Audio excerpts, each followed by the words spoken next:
alaikum. Peace to you all. My name is Saba Ahmed. I'm a law student at American University. I am here to ask you a simple question. I know that we portray Islam and all Muslims as bad, but there's 1.8 billion Muslim followers of Islam. We have 8 million plus Muslim Americans in this country, and I don't see them represented here. But my question is, how can we fight an ideological war with weapons? How can we ever end this war?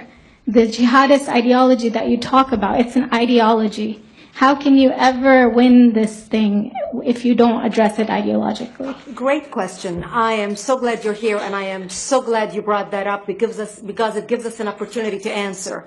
What I find so amazing is since the beginning of this panel, which we are here about Benghazi attack against our people, not one person mentioned Muslims. We are here against Islam, or we're launching war against Muslims. We are here to discuss how 4 Americans died and what our government is doing.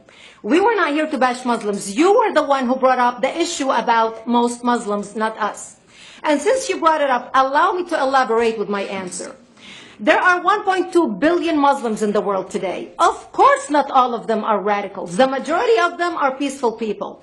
The radicals are estimated to be between 15 to 25%, according to all intelligence services around the world. That leaves 75% of them peaceful people. But when you look at 15 to 25% of the world Muslim population, you're looking at 180 million to 300 million people dedicated to the destruction of Western civilization.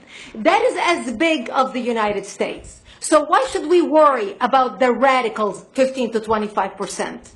Because it is the radicals that kill. Because it is the radicals that behead and massacre. When you look throughout history, when you look at all the lessons of history, most Germans were peaceful. Yet the Nazis drove the agenda. And as a result, 60 million people died. Almost 14 million in concentration camps. 6 million were Jews. The peaceful majority were irrelevant. When you look at Russia, most Russians were peaceful as well.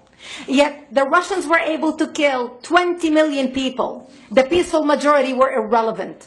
When you look at China, for example, most Chinese were peaceful as well. Yet the Chinese were able to kill 70 million people. The peaceful majority were irrelevant. When you look at Japan prior to World War II, most Japanese were peaceful as well. Yet Japan was able to butcher its way across Southeast Asia, killing 12 million people, mostly killed with bayonets and shovels. The peaceful majority were irrelevant. On September 11th in the United States, we had 2.3 million Arab Muslims living in the United States.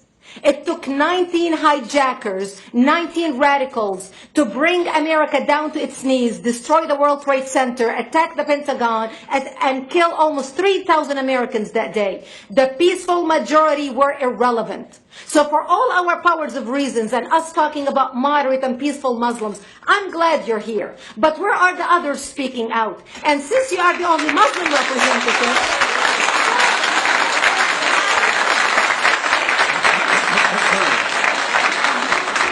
applause till the end.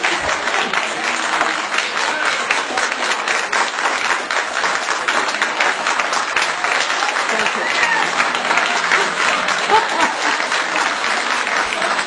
Thank you. And since you're the only Muslim representative in here, you took the limelight instead of speaking about why our government, and I assume, are you an American? You're an American citizen. So as an American citizen, you sat in this room, and instead of standing up and saying a question or asking something about our 4 Americans that died and what our government is doing to correct the problem, you stood there to make a point about peaceful, moderate Muslims. I wish you brought 10 with you to question about how we can hold our government responsible. It is time we take political correctness and throw it in the garbage where it belongs and stop calling it fair.